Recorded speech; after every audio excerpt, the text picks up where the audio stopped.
everybody. Welcome back to the Hunt Harvest Health podcast. Thanks for being here. This is Dr. Hillary. Today I'm going to do a series that I've been meaning to do for a really long time, probably over a year. And now I think it's very appropriate for what we have going on in our world. And what's so appropriate about it is it's pretty much relative and to everybody right now, meaning there are over 2 billion people currently in the world under some sort of quarantine or stay in place. That's 2 billion people. I for sure in my lifetime have never seen anything like this, and I'm probably guaranteeing a lot of you, if you are under the age of 50, you probably haven't seen it either. In the field of medicine, it's quite unprecedented, but it's something that we always talk about, the new pandemic, like the flu, the Spanish flu that came through in the early 1900s, the whole idea of could there be another pandemic that could hit the planet and wipe out that many people? And so we do talk about it in medicine some, but I think that even we're starting to see that the medical systems were not prepared for this. And how could they be? When you're going to have so many people around the world sick at the same time, providing medical care for that many critically ill people is probably almost impossible to prepare for. Especially based on, a lot of this is run by computer programs and statistical numbers of what could happen. And so what we're seeing now is probably the likes of what nobody could have imagined. So I figure, because I feel it in my own life and I see it in social media right now, hear it in my patients' voices. I figured it was a good time to do a series on the pillars of health and the pieces of our existence that I feel are really important to address. These are topics that I talk about pretty much every single day, multiple times a day with many patients. And that is, how do we become more resilient? What are the things that we need to do in order to balance out well, our overall health, obviously, but things like balance out our cardiovascular system, balance out our nervous system, balance out our hormonal system. What are the things that we need to do to mitigate stress in our life? And what are the pillars that are essential for kind of the things that we know that can prolong life without medication? So that's a series that I want to work on now. And honestly, I've been getting emails now for 2 years from people that are asking me, so how do I change my diet? And what do I do to be healthier? And what are the things I should be looking for? And I've just kind of always been like, well, those are such huge questions. And they're all somewhat in context. They can be very personal for each person. But now, seeing what we have going on with over 2 billion people, one being home, and or now having this thought in their head that uh, I need to do something about my health. I need to stay healthy. I need to improve my immune system. Or having the fear of what could happen if they were to get sick, because they're watching things on the media and they're seeing hundreds of people, thousands of people dying in, let's say, Italy. And they're wondering, could that happen here? And the truth is, a lot of people on the planet, especially in westernized countries, they have a lot of comorbidities. So as you get older and or you're unhealthy, again, these things can happen in young people, and they happen a lot, actually. Diabetes, cardiovascular disease, autoimmune conditions, which are a huge group of people that don't have great immunity, cancer patients, you name it. There's a lot of different things that can be go. Oh, sorry. So we are all quarantined, which means my kids are here. Thanks, P. Yeah. What are you guys going to do? Go for a walk? Yeah, okay. So we're all quarantined together. And luckily we have a lot of friends in the neighborhood, so the girls, they go outside and they go for walks because today we're having a beautiful day. It snowed the last 2 days, but so anyways, sorry for the interruption, as many of you are used to now in your life working from home as well. So just getting back to the fact that people are just asking the bigger question now. I think what we've seen too is a huge run on supplements and vitamins, vitamin C and vitamin D, elderberry. One day it's good to take elderberry, the next day it's not good to take elderberry because it causes cytokine storm. Is vitamin C, how much vitamin C should I take? Should I be hoarding? Uh, should I be hoarding, vitamin C and all these things in my life? And just like toilet paper, like people are really now like just kind of going crazy and getting all that stuff because as we can see, our lives are very dependent on other people, and even our immune systems and how we portray ourselves to, we think we need pills and we need to take all this stuff, and that's what's going to keep us healthy. I think that's important. Supplements are important in some cases. There are certain supplements I take every day that I absolutely love. And in this series, I will go through those supplements with you. But I think the most important umbrella topic when it comes to what is going on right now is dealing with stress and fear. And I feel it in myself. Like by the end of the day, I've been home all day and it's awesome. I have to say, I really enjoy working from home. I'm fine with my kids being around because they're a little older now. They're both wonderful girls and they listen. And we have lots of projects going on all the time. And I make sure I have crafts for them. But I do have days where I'm like, oh, this is too much, right? And sometimes being home is a distraction because I'd rather be like mopping the floor than doing my work. But I really have enjoyed being here. And a big piece of that for me, I've come to realize, is it's kind of slowed me down. I tend to be very driven, as anyone who listens to this podcast might know that about me. I think a lot. I have a lot of ideas. It doesn't mean all of them come to fruition. I feel like I'm constantly harassing Ryan to have a new thing and do a new thing, and I have a new idea every second. I know he gets a little frustrated with me, but at least when I go to work, and my patients kind of take my mind off of all that, and I'm able to really focus. And but I do have a lot of things I'd like to accomplish in my life, and I'd like to share, and I want to give back. So that's kind of constantly on my mind. But in a lot of ways, it's very stressful for me. I feel like also as I get older, it gets more exhausting for me to kind of have that hamster wheel going in my head with the millions of ideas that I would like to do, but I don't have time to do. And I think there's kind of been this culture well, I don't kind of think, I know there has been. And in anything where you want to be successful, it takes a lot of hard work. There's no doubt that the social media culture has just changed the way we see success.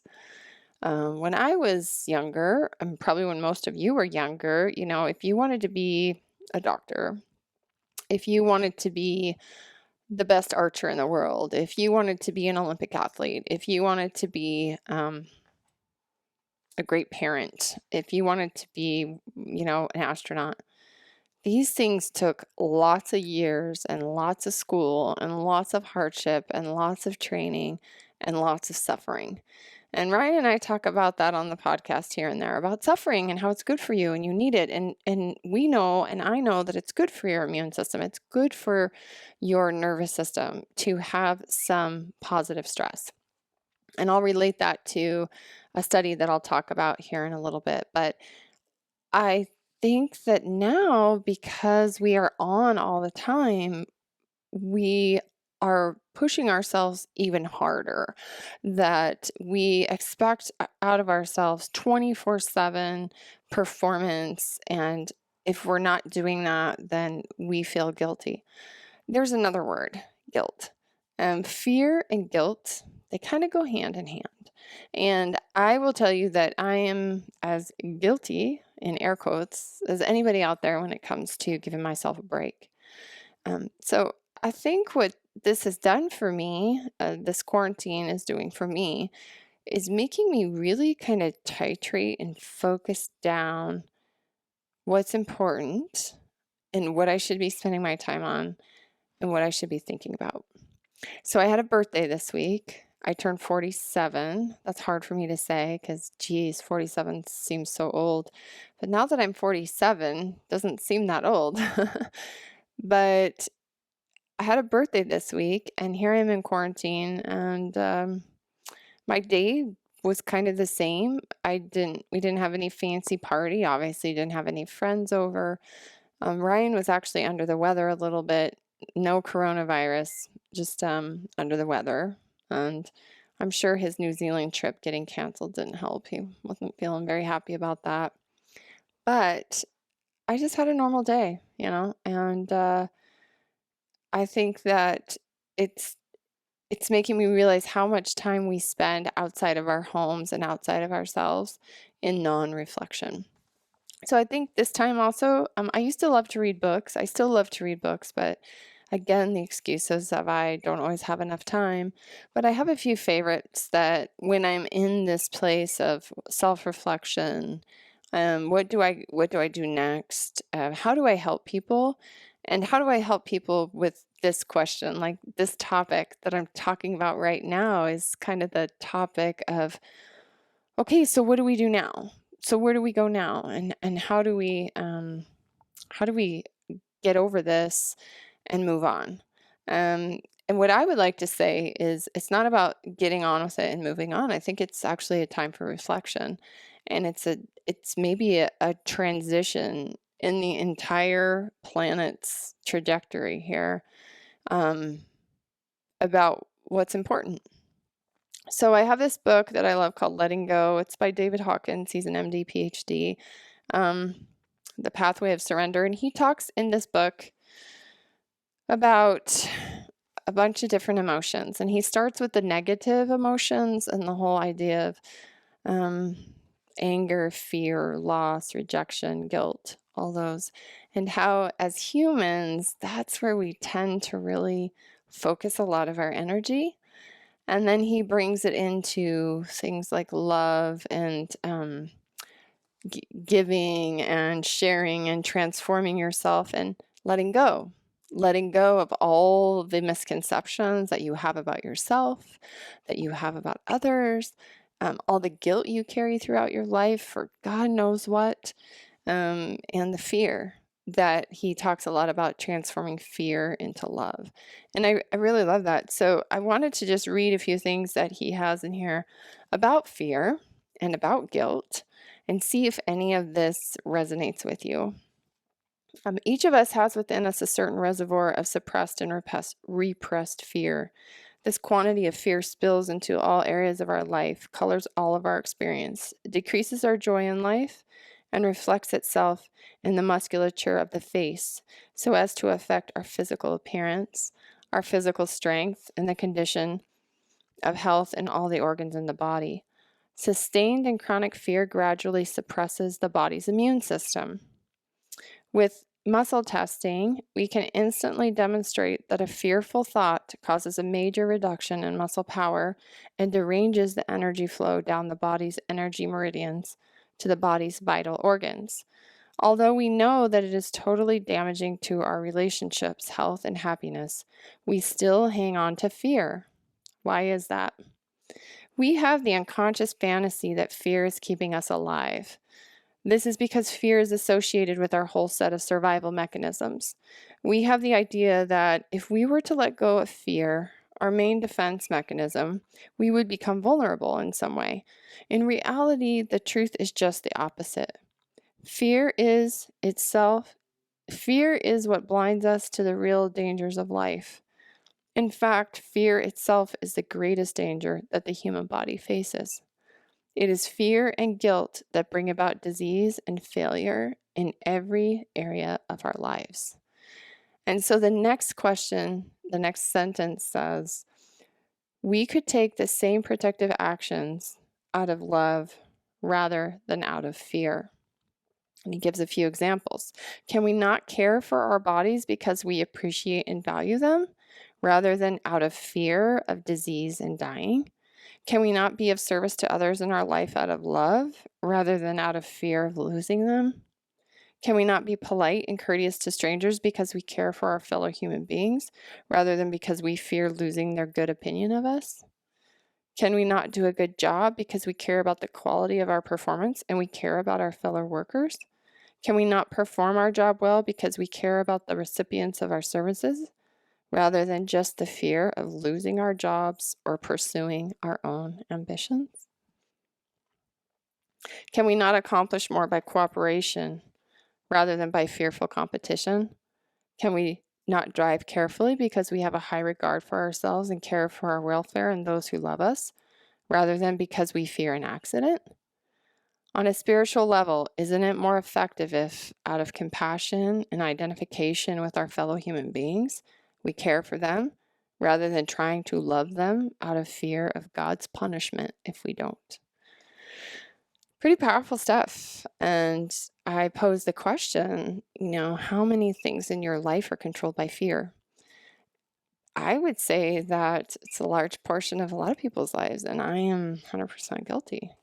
I think about that. I think about right now is the perfect opportunity to listen to these things and think about it. So now we have been told there is a virus out there that is dangerous. Not only that it kills people that we might love, which includes our parents, our grandparents, our elders, people we might hold in high regard. It tells us that we need to stay away from each other. We need to be fearful of each other and stay 6 feet apart. We need to make sure that we aren't, coughing, and we don't have this, and we aren't touching this, and we need to make sure we wash our hands consistently, to the point like last week, my hands were like bleeding and cracking from washing them so much. So there's a lot of fear like injected into all these things. I'm not saying like any of that per se isn't right. Like if this is a virus that spreads through respiratory droplets, which it is, and someone sneezes, you probably don't want to be in that way. If it stays on surfaces, great, you probably want to be cleaning, and you definitely want to be washing your hands. That's obvious hygiene. But the truth is that all of these statements and all of these signs you see everywhere, and every time you go somewhere and every time you listen to the news, it's all about fear. And I will tell you right now, the media is based in fear. If you want to be scared out of your mind, just watch the news.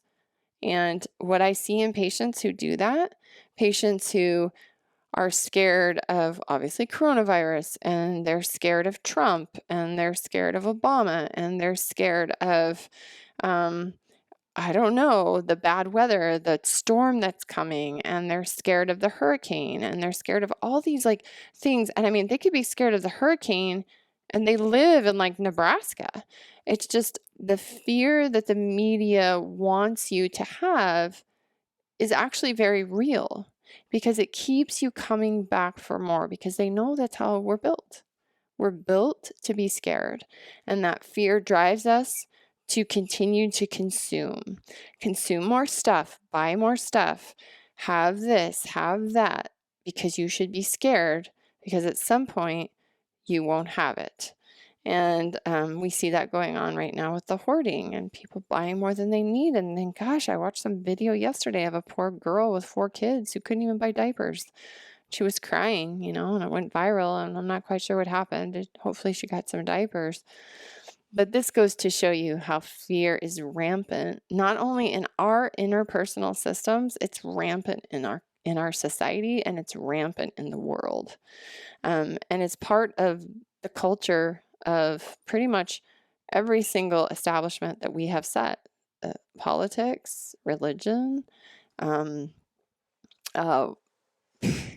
the hierarchy of business systems, racism, like you just name it, like fear, all the fear of all these things is rampant. So it's really hard to get away from. And now that we're all secluded from each other, so here I am talking to you from my computer, and you're hearing this on a podcast by yourself, either in your car or at home, and you're with just your family, is that one, you start to think like, is the world ever going to be able to go back to normal? Are we ever going to trust other people? Am I ever going to be okay with hugging a person or giving them a handshake or not being afraid now that I am going to get some virus or disorder or disease that could possibly kill me? And what I'd like to say to that is that infectious disease is everywhere. There is all kinds of things people catch from each other, and the world goes on, and people shake hands, and people hug each other, people have sex, people do all kinds of things, and things are spread.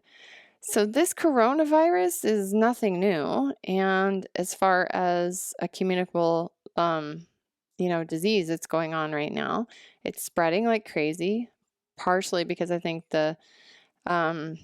because a lot of people get it and they don't know they have it for quite a while, so they can be vectors for spread.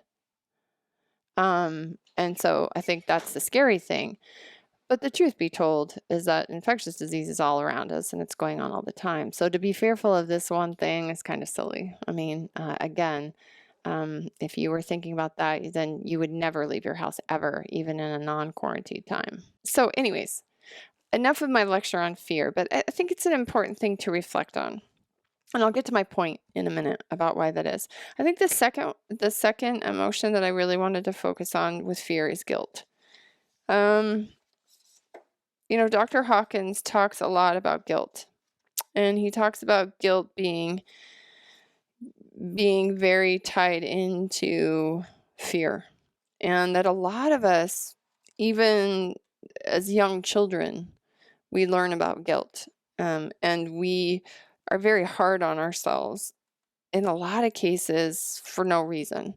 But at some point we got guilted, or at some point we were told we had done something wrong, and so we internalize those feelings.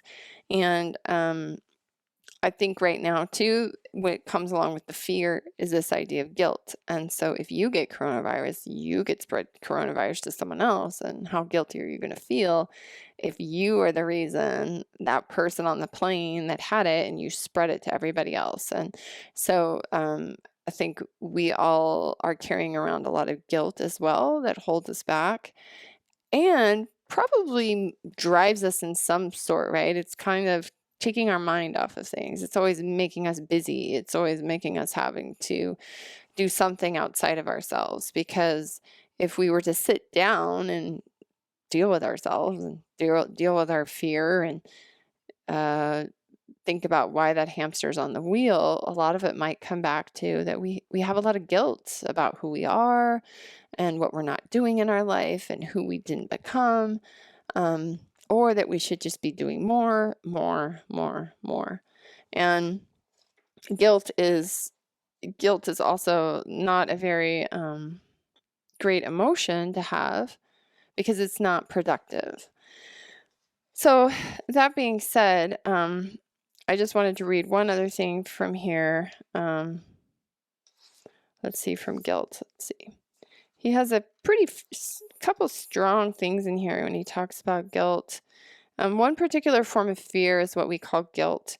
Guilt is always associated with a feeling of wrongness and potential punishment, either real or in fantasy. If punishment is not forthcoming in the external world, it expresses itself as self-punishment on an emotional level. Guilt accompanies all of the negative emotions, and thus, where there is fear, there is guilt. If you think a guilty thought and have somebody test your muscle strength, you will see that the muscle instantly goes weak. Your cerebral hemisphere has become desynchronized and all your energy meridians are thrown out of balance. Nature therefore says that guilt is destructive. If guilt is so destructive, then why are there such paeans of praise allotted to it. Why do so-called experts view guilt as beneficial? For example, a psychiatrist wrote a magazine article in praise of guilt, declaring guilt is good for you. He then qualified the statement with appropriate guilt. Let's look at what guilt is really all about and see if we agree or not. And he goes through guilt, and then one sentence I underlined was physical disease is unlikely to exist without guilt. And guilt is a denial of our inner intrinsic innocence. So what he's saying is basically when we're very young, something like we cross the street. We're so innocent, we don't realize there's cars that go across the street. We just know that we want to cross the street. So when we cross the street and we get in trouble for it, we suddenly learn that that innocence is something that we shouldn't do. And if we do something wrong, we feel that feel of guilt, like, oh, I did something wrong. Oh, I got in trouble. Oh, you're mad at me. Oh, you don't love me, whatever it is. And so we start very young with learning how to incorporate guilt. And I will say, having been in medicine and dealing, especially with women and men, and the self-abuse that we can put on ourselves through entire lifetimes, especially when it comes to things like what we need in our life, desires that we have, wanting to be a certain way and not being like that, or I don't know, addiction and eating disorders and our relationship with other people in our life. And sometimes a lot of people have issues because they have a lot of guilt from something, and we have to work through that. And so I guess the whole point of this is not to get too whacked out, but when I see what's going on right now, we are in a state of chaos and fear. We are being told to isolate and stay away from each other, and there's something out there that you can't see that could possibly harm you and harm people you love, and that is really, really scary. So we are doing, as far as like public health goes, let's not even talk about the emotional ramifications of this, but as far as public health goes, we are doing exactly what we need to be doing to stop the curve, to lower the curve, to help people not become infected with this, so that potentially we can all go back to our lives and do what we want to do, like we were for so long. There is an actual physical reaction that happens when people become stressed. It's not something that like is woo-woo and energy like crazy, I don't know, whatever people think. It's real. It happens within your body. There are hormones secreted that do that. That being said, this is the whole reason I wanted to do this podcast and have it be the first podcast, because I call this the elephant in the room. Fear, guilt, and the overwhelming amount of stress that we either put on ourselves or now we maybe even have imposed on us through this global pandemic, is something that we have to work on. Before you can do anything else in your life where you're going to be healthy and vibrant, you need to work on these inner stresses. And so I can talk a little bit here about the actual physical thing that happens with stress. You've probably heard of your brain, and you've probably heard of your adrenal glands. And your brain talks to your adrenal glands, and your adrenal glands secrete a multitude of things, but they secrete one called cortisol. They secrete aldosterone. They secrete DHEA and testosterone, and then they also secrete what's called norepinephrine and epinephrine, so noradrenaline and adrenaline. During the stress response, whatever that is, so let's just say that this guy over here is running from the bear, right? He's had an encounter with a grizzly.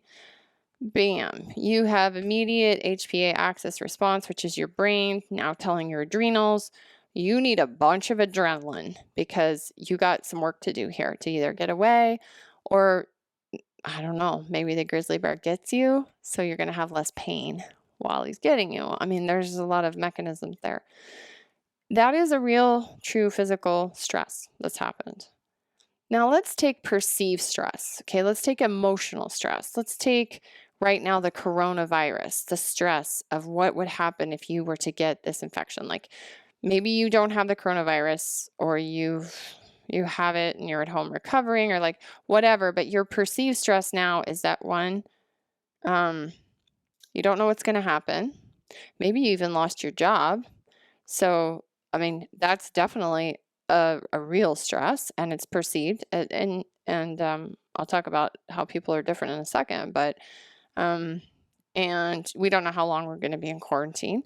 And we all have activities we want to do, and we all have events we want to go to, and we all had traveling that we were supposed to do, and money we were supposed to make, and bills we have to pay. And I mean, the list is just like Santa's list. It's just like, it could go on.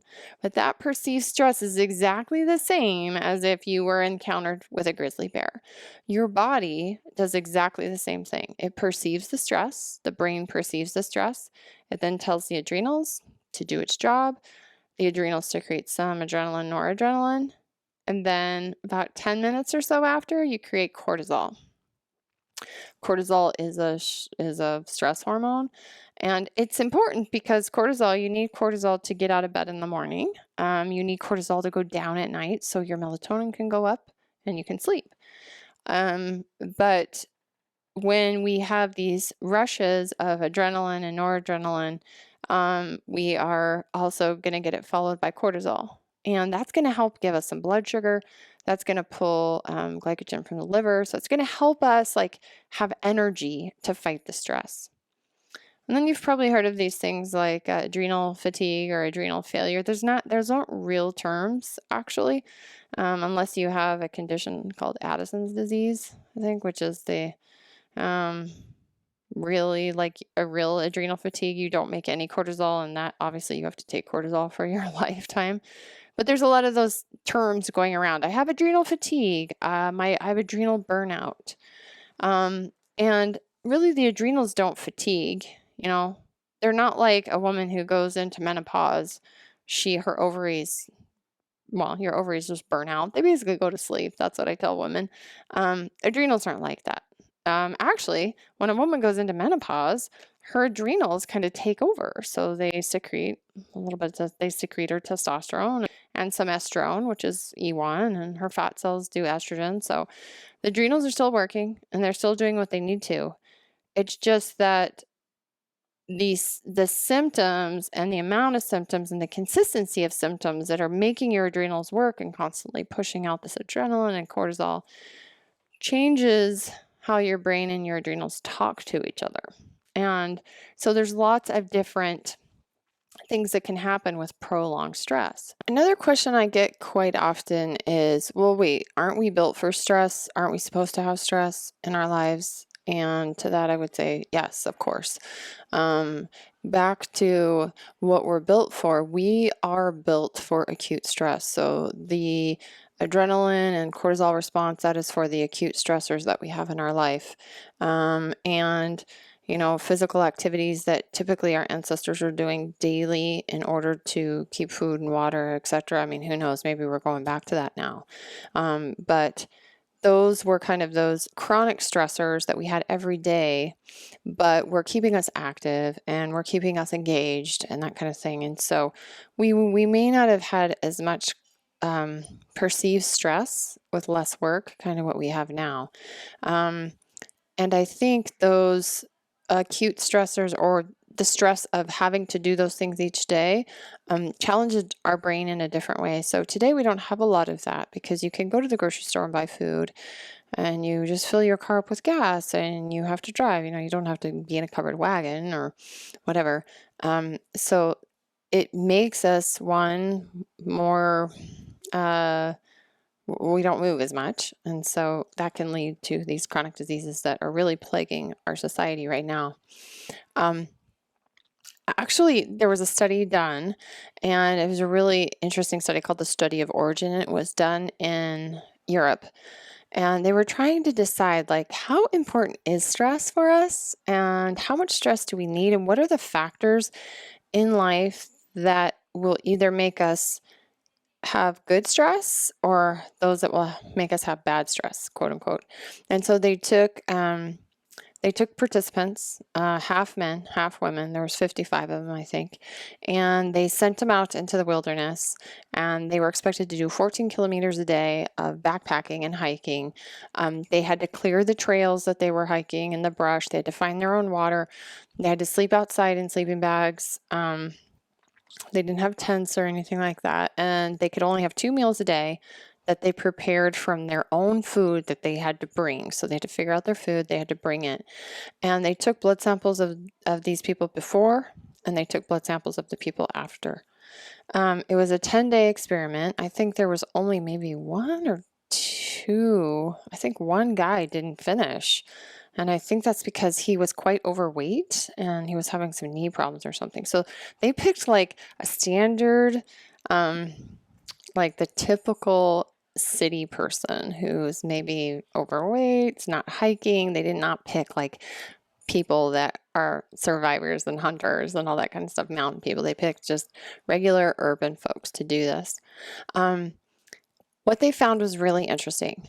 And what they found was that when people did their questionnaires, there was always this question of how stressed out do you feel? And typically everybody before this event, they were pretty stressed. So they would say, I feel really stressed out. Then they went on this event for 10 days, and they had to kind of fend for themselves.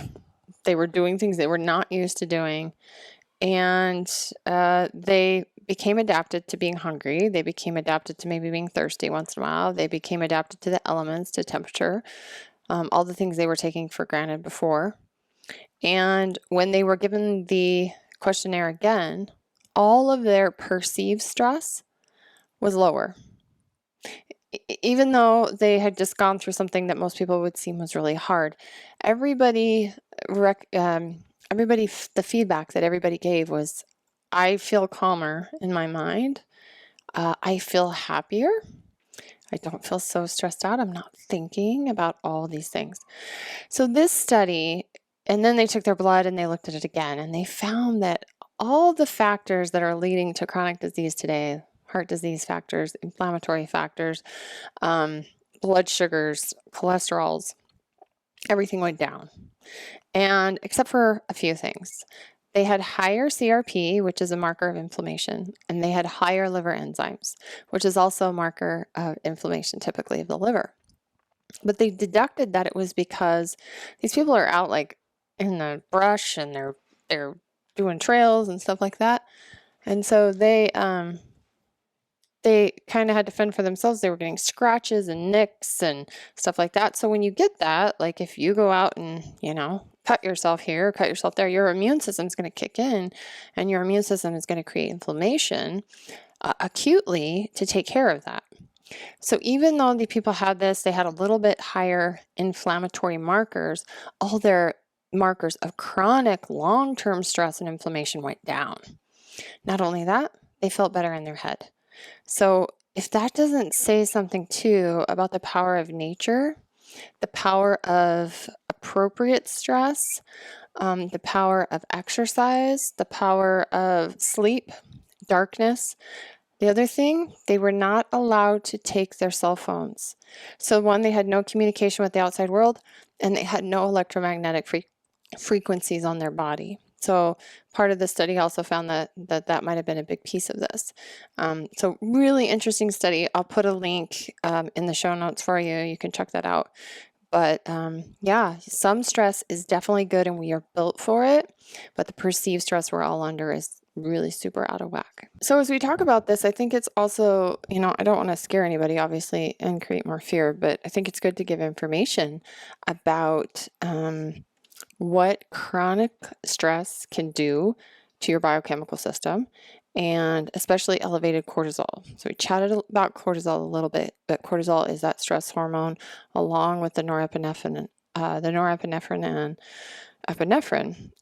So here's just a few things that elevated cortisol can cause over time. So one is decreased thyroid function, which is really, really, really common. It's higher in women, but I do see it more frequently in men these days. And that long-term stress competes with the thyroid, and thyroid being off causes weight gain, hair loss, dry skin, depression, metabolic issues. So we want to try to keep our thyroid healthy, and by keeping the adrenals and that cortisol secretion normal, we can help our thyroid. Another reason is increased prolonged stress causes more insomnia and sleep disturbance, which I've mentioned a few times here. But sleep is really important, because if cortisol should be somewhat elevated in the morning, it will go up in the first 30 to 60 minutes that you're awake, and then it should kind of go down from there. And by the time you go to sleep, it should be low, so melatonin can rise. But when it's chronically elevated, the cycle can flip. So people aren't getting enough melatonin secretion, they're not feeling tired, or they're feeling tired and wired at night. Another reason is it increases the chance of metabolic syndrome. Metabolic syndrome is really just the precursor to diabetes. And what kind of the cardinal things that we see with metabolic syndrome is elevated triglycerides, which is one of your lipids, cholesterols. You're going to see an elevation usually in blood sugar. You might see an elevation in hemoglobin A1C. You might even see elevation in insulin, so moving towards insulin resistance. Again, metabolic syndrome leading to diabetes. Diabetes being one of these comorbidities that's dangerous for people, especially that are getting COVID right now. So again, we want to keep that down by keeping our stress down. And then obviously immune system depression. I mean, we're talking here about the immune system. So immune system depression and that chronic stress basically decreases our body's ability to fight the virus, fight the bacteria, fight microorganisms. So if you've ever been really stressed out, you might notice that's when you get sick, and pretty common. And then another one would be depression. There's different types of depression, like one's called atypical, one's called melancholic. Usually atypical is it upregulates that HP axis in the brain, and it causes you to be tired and lethargic. You're kind of worse after sleeping, and it worsens as the day goes on. Melancholic depression is a downregulation of the HPA axis, and it's worse in the morning. You have feelings of dread, you're anxious, you don't sleep. And these can both be from elevated cortisol over time. And that elevation makes it worse and worse and worse and worse. So depression, again, you always have to think about what kind of stress is this person under? Is there an actual physical stress? Is there something wrong with them? Is it a perceived stress? Is it an emotional stress? And what I see a lot in my practice is definitely there's hormone dysfunction as well when it comes to sex hormones, especially testosterone in men, estrogen in women, and testosterone in women as well. But having that elevated cortisol and stress all the time will make your depression greater. But whether it's a real stress, like a physical stress, and whether it's a perceived stress, is that the body is doing the same thing. So as we all slowly, or actually quickly, started being told, okay, one, you can't be within 6 feet of each other. Okay, now you can't shake hands. Okay, and now you got to incessantly wash your hands. And now you can't touch surfaces. Oh, and you got to wear a mask now. Oh, wait, don't wear a mask now. Okay, now we can't have gatherings of more than 250 people. Okay, wait, now we can't have gatherings of more than 10 people. Now we're only allowing you to go out for essential things. And now you're in shelter in place. Don't come out of your homes. That right there is kind of this long, drawn out, but in a very short period of time, but it's kind of like your adrenals just kind of like get a bump. They're getting a bump of adrenaline like every time that happens. And then cortisol. Okay. So what are the things people want to do when they have stress like this? What are the actions that they want to take? Like, what's the physical reaction that they may want to have? What I see in my life or let's say in my own life, what I see with myself, and then I'll tell you what I see in some other people because everyone's different. My thing is like, okay, stress. So I already run on some high adrenaline because I demand a lot of myself. And I am kind of in a heightened state of stress a lot of the times. So things that really help me are like yoga and meditation and massage. Oh my God, I love massage. I could get a massage every day. My life would be like stupendous. Um, uh, I love acupuncture. I love reading books. I love painting. I love working outside. I love walking. I love hiking. I love dancing. I love all those things. Do I do all those things? No. I just stress out. And then I am freaking out and I'm not sleeping at night. And then I realize, like, okay, Hillary, you got to put the halt on this. My tendency is not to eat. That's my thing because I don't have an appetite when I'm stressed out. So I don't eat as much. And I tend not to want to exercise. I feel kind of already stressed out and tired. So to me, exercise seems like another momentous thing that I got to do. And so my tendency is one, not to eat, not to exercise, and then obviously not to sleep, which these are the pillars we're going to be talking about in this series. And those three, believe me, I am not perfect at any of those. I've struggled through those without my life, but those are kind of the pillars. So that's where I suffer. Now, what do a lot of other people do? Some people, depending on who they are, well, maybe they don't stress because that's not their personality. And maybe they don't have the genetic propensity to stress the same way. So there are these things called genes, and we all have them, and we all have different variances of them. So there's one called an MAO, there's one called COMT. These help you eliminate processed norepinephrine and epinephrine, even estrogen. They help them to not circulate in your bloodstream as long so that you can get rid of them, eliminate them, and because if you have a lot of adrenaline and norepinephrine floating around in your system, you're just more anxious. You're just that person that's like that type A anxious person who can't relax. If you have a lot of methylation defects, which we've talked about with Ben Lynch on one of our podcasts, that can wear out your COMT gene. And so, again, you carry a lot of epinephrine around and you're more anxious. So, some people clear those things faster. So, they have the same stress response. They realize, oh my gosh, I just lost my job. I don't know how I'm going to pay my bills. And they have the same stress response, but their body clears the epi and the norepi more. It clears it faster. So they may not have the same stress responses like me, who's already like, I don't clear it very fast and I'm stressed out and that's all I think about. And then I get the hamster in the wheel and I can't sleep at night, right? My personality, though, and my genetics do not tend towards me going and doing exercise. It doesn't tend towards me going and drinking a bunch of alcohol. My tendency is not to go eat a bunch of sugar and carbohydrate and take like drugs or go gambling or go do high risk activities. Whereas possibly this person who clears it, he's not really stressed out about it.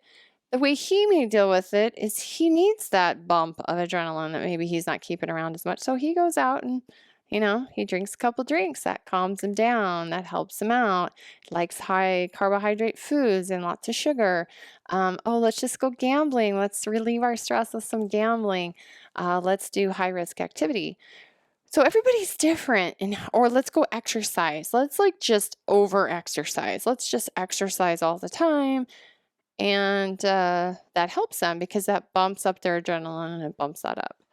So everybody's different. And everybody has different genetic SNPs and how they are using them and if they're expressing them, which is another thing. What? Just talk. Okay. All right. Have fun. We're doing like sign language. Our neighbors are actually my daughter's best friends. Their parents are deaf, so all the children sign language. So Paley's doing a lot of that, but I'm like, I just tell me what you need. Okay, so anyways, that can be the difference in how people, it can be totally a genetic thing. It can also be that maybe we didn't express those genes, but the more stress we have throughout our life, we turn them on, and or we're not methylating well, our COMT slows down, we become more stressful over time. And I do have patients tell me that. They're like, these things used to not bother me. I didn't stress out about this. And they stress out about it now. So you can definitely change your biochemistry. It's called epigenetics. You can change how your body's working. And this is the most important reason why, if we're trying to slow aging down and we're trying to help ourselves not be sick and dependent, and is by changing the way we deal with perceived stress. To me, I think that's why that's the elephant in the room. Is that if you're not dealing with your perceived stress, and even it can even come down to you have a relationship in your life that's not healthy. You're not happy. Your partner's not happy. Or maybe your partner is oblivious and they have no idea, but you're not happy. You're not communicating. And that is like constant perceived stress. Like your stress level is going to be higher because you're not getting what you need. There's no outcome. There's no communication. There's no solving a problem. And some people can go through their whole lives and be okay with that, but the majority of people don't. And that can be a stress that can really wear on people. So what I'm getting at, I'm not sure quite what I'm getting at. But this is a time right now to really focus in on what you're afraid of. To focus in on, is there guilt that you're carrying around for something? It may not even be your guilt. It may be somebody else's guilt. Maybe you have guilt for good reason. Maybe there's something that you need to work through. Are you stressed out? Is your perceived stress like much higher and putting a huge burden on you? Is it putting a burden on people around you? And are you not participating in the activities that help you to relieve the stress that you absolutely need? In my case, and I always use myself as a case, partly because I'm always a work in progress. I obviously don't have any problem sharing about myself. Some people do. Ryan's a lot more private than me, so I just kind of use myself. Plus, I'm not Ryan, and I don't like to speak for him. But for myself, when I implement the things in my life, the pillars of health in my life, in a way that works for me, I am much, much better. So how I take that is, for me, stress reduction is one. Number one is, for me, number one is sleep. You can poo-poo sleep all you want, whatever. I don't care. This is mine and mine alone. I've spent decades of sleep deprivation. So if you want to talk to me about doing things because you got to get stuff done and you can sleep when you're dead, great. I've done it. Believe me. I've stayed up multiple nights. I have a couple kids. We've all done it. Everybody, especially moms, are sleep deprived for decades and decades. And it's not healthy. I don't care any way around it you go, it's not healthy. And we know the older you get, the more sleep deprivation you have, the more cardiovascular risk you have.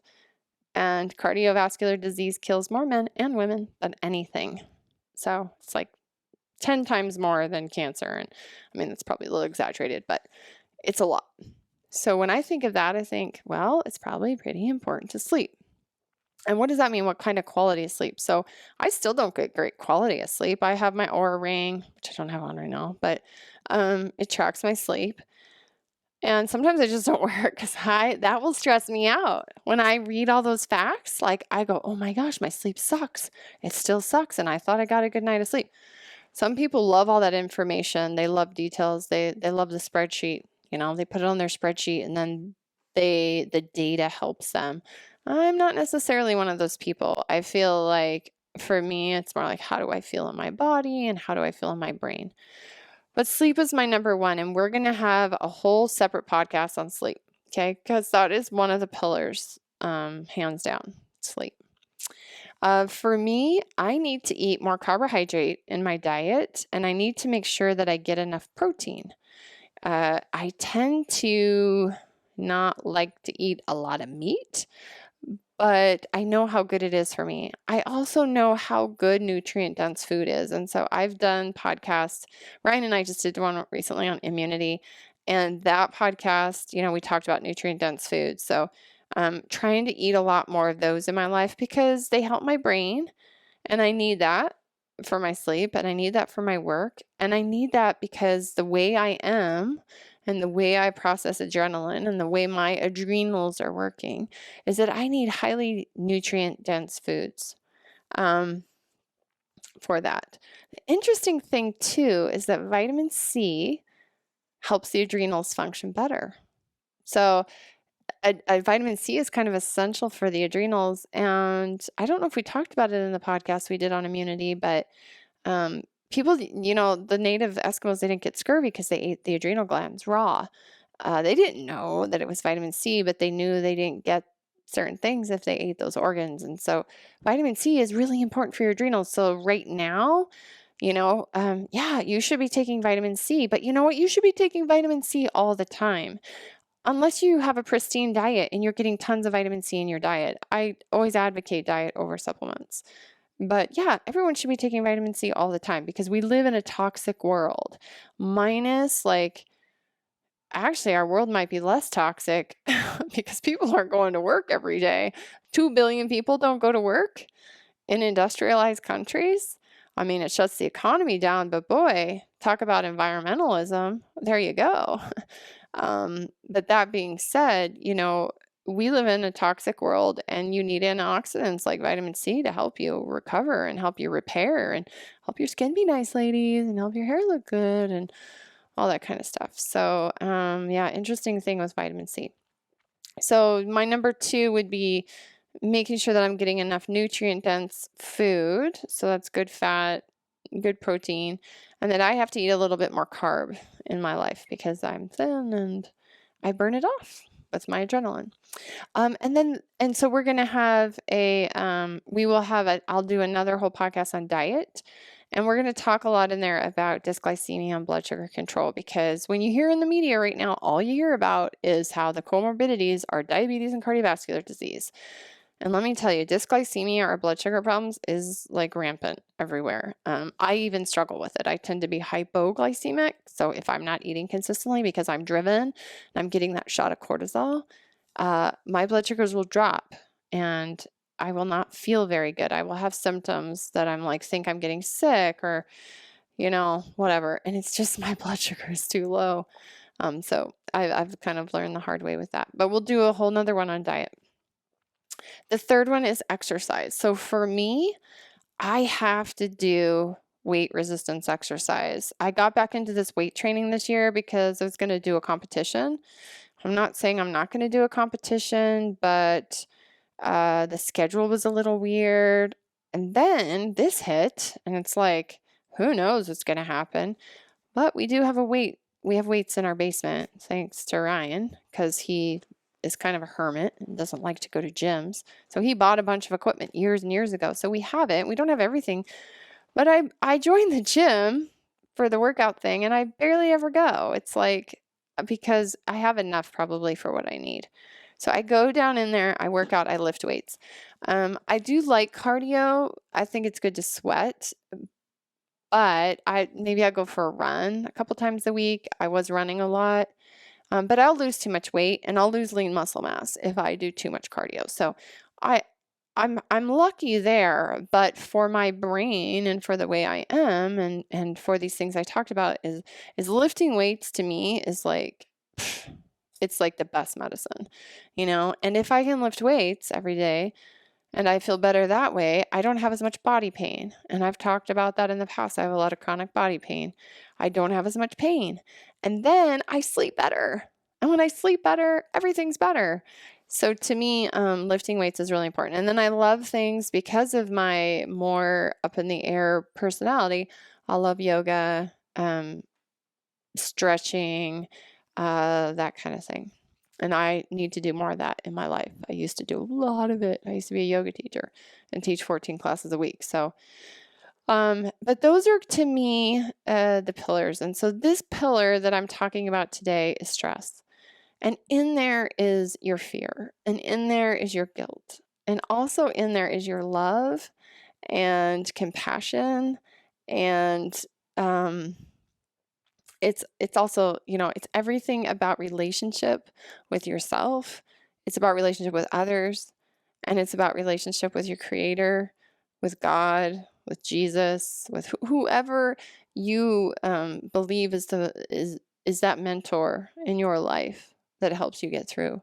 Um, this is what covers all of it. And so in this time of the coronavirus and in quarantine, just like I'm challenging myself right now, I'm challenging myself to ask those deeper questions and to maybe clear out the clutter. What are the things that I'm doing that just aren't serving me now at 47 years old? And how can I take more time to relax, to be in nature? We're really lucky where we live. I'm so glad we're not in Seattle anymore. I mean, Seattle's a beautiful place, but just we live in Montana. We live on 5 acres right now. We're quarantined out here. It's awesome. We can walk for miles and miles and miles and not even see a person. We have sunsets and sunrises. We get fresh air. This is very different than some of you who may be living in a metropolitan area who are stuck in your apartment and your flat. And like, I feel you there. Like, I am so blessed to be where I am right now in this time. And my heart really goes out to the people that aren't. But if you have the chance and you can and you live in these areas, we always talk about this, like get out in nature, be outside. Don't be afraid to be outside. That's another thing. Like you need to be outside right now. You need to have that fresh air. It's so important. And as far as pillars of health go, I mean, we won't even talk about how important fresh air and clean water and sunlight is. We can intertwine that into all of these. If you don't have enough of those things, your diet suffers, your exercise suffers, your sleep suffers, and your stress level will be really high.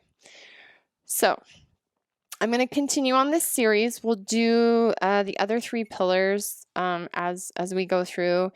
If you have any questions and or you have something that you would like me to do a podcast on at this time, please let me know, because I have time now. And one of my goals, if we're going to define goals, one of my goals with this podcast is to help people in this community and other communities be healthier.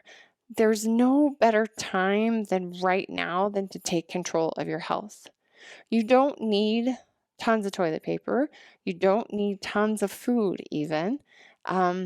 You need skills, and those skills include understanding your body, understanding the cycle of what makes you feel good and what doesn't make you feel good. It includes, eating the right foods when you should. It includes making sure you're moving. It includes making sure you're sleeping. And we are all under stress right now. The whole world, the entire world. So if there's anything that can make you feel better, is that the entire human race right now is going through what you're going through. And nothing right now applies, meaning your skin color doesn't apply, your sex doesn't apply, your religion doesn't apply. We're all humans. And we need to I'm hoping we can get through this and things will be much better. And at the same time, we will understand how resilient we are, and that we need to depend on ourselves and others, but we need to look inside ourselves and be more independent as far as, the government and the system and consumerism and etc. But my wishes and my stay healthy wishes go out to all of you out there.